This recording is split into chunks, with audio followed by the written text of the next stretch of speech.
हजारों साल पहले जब दुनिया के नक्शे बन रहे थे, अरब के रेगिस्तान में एक वीरान घाटी थी, बक्का। यहाँ न कोई दरिया था, न कोई हरी जमीन, बस रेत, पहाड़ और गहरी खामोशी। लेकिन इस वीरान घाटी की खामोशी में एक निशानी खड़ी थी, काबा।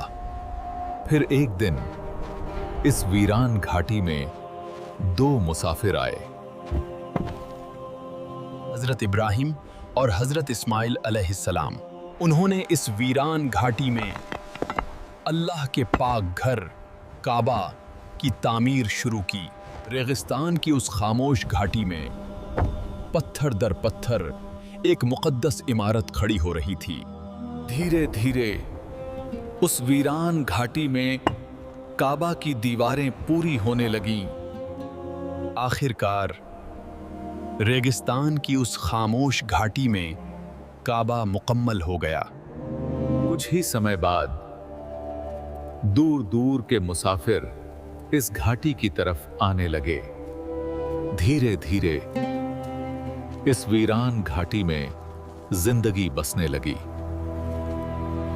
समय के साथ इस घाटी में कई कबीले बसने लगे।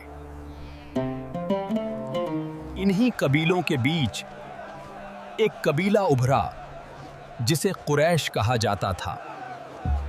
लेकिन उस समय मक्का पर कुरैश का नहीं, बल्कि एक दूसरे कबीले का कब्जा था।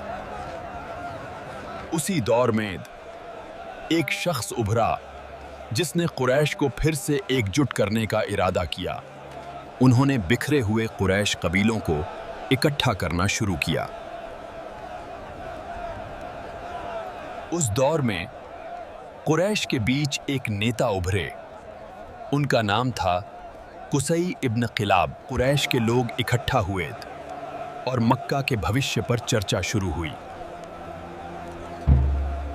लंबी चर्चा के बाद कुरैश ने मक्का को वापस लेने का फैसला कर लिया। तय हुआ कुरैश मक्का की ओर बढ़े। लोग अपने काफिलों के साथ तैयार हो रहे थे। कुरैश का काफिला रेगिस्तान से गुजर रहा था। लोग बात कर रहे थे और तैयारियां पूरी कर रहे थे। कुरैश मक्का के पास पहुंचे। शहर की हलचल और काफिले की तैयारियों ने माहौल जीता जागता बना दिया। कुरैश शहर के पास कुछ कर चुके थे। काबा के आसपास हर तरफ हलचल थी। लोग काम और बातचीत में मग्न थे। कुरैश के सरदार दार अल नदवा में इकट्ठा हुए। ये वही जगह थी जहां मक्का के बड़े फैसले किए जाते थे। कुरैश ने हाजियों की सेवा की जिम्मेदारी संभाली। पानी और खाने का इंतजाम किया जाने लगा। मक्का अब सिर्फ एक ठहरने की जगह नहीं रहा था। कुरैश के काफिले दूर दूर के इलाकों की ओर निकलने लगे। रेगिस्तान के रास्तों पर कुरैश के काफिले दूर दूर तक सफर करते थे। मक्का अब व्यापार का एक अहम केंद्र बन चुका था। कुरैश के काफिले दूर दूर के शहरों तक पहुंचने लगे। व्यापार के रिश्तों ने उनकी ताकत और बढ़ा दी। जब काफिले वापस मक्का लौटते तो शहर में रौनक और हलचल बढ़ जाती। मक्का की दौलत बढ़ने लगी। कुरैश के अंदर दो बड़े घराने उभरने लगे, बनु हाशिम और बनु उमैया। इन्हीं दिनों बनु हाशिम से एक लीडर उभरे, हाशिम इब्ने अब्द मुनाफ। उन्होंने कुरैश के व्यापार को नई राह दिखाई। हाशिम इब्ने अब्द मुनाफ ने दूर दूर के इलाकों से समझौते किए। इन्हीं समझौतों को इलाफ कहा गया।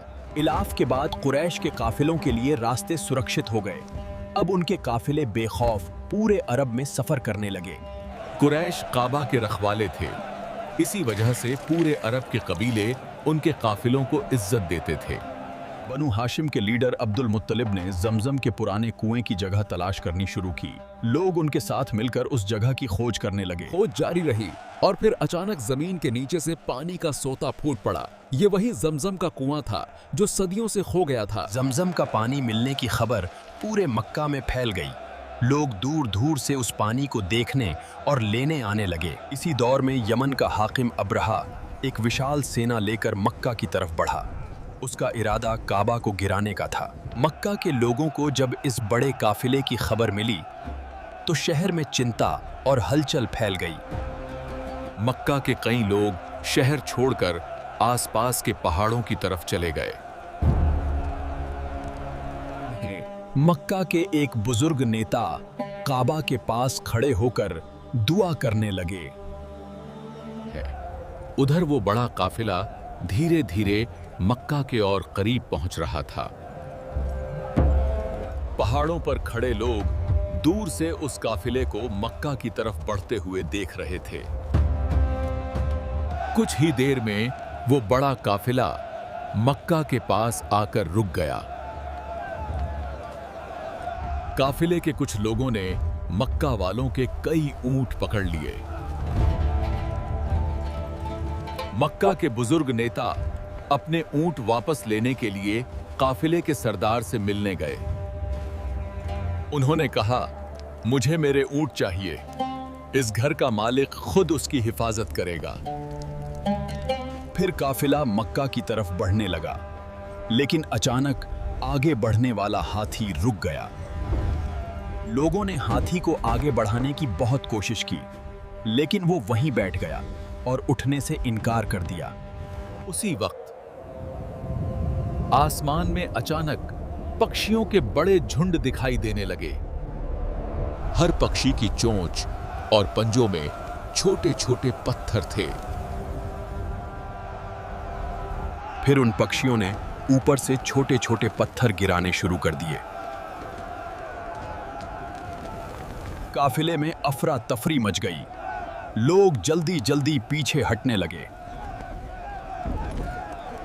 उस दिन मक्का सुरक्षित रह गया और उसी साल इस शहर में एक बच्चे की पैदाइश हुई।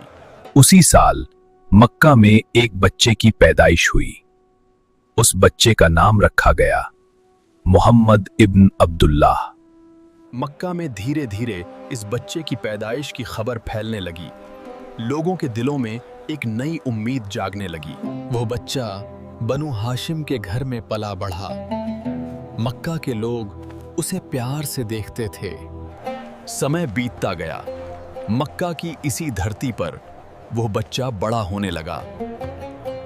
मक्का की घाटी में लोग अपनी रोजमर्रा की जिंदगी में लगे रहे, लेकिन वक्त एक बड़े बदलाव की ओर बढ़ रहा था। समय चुपचाप गुजरता रहा। मक्का की इस घाटी में इतिहास एक नई दिशा लेने वाला था। यही बच्चा आगे चलकर पूरी इंसानियत के लिए रास्ता दिखाने वाला बना।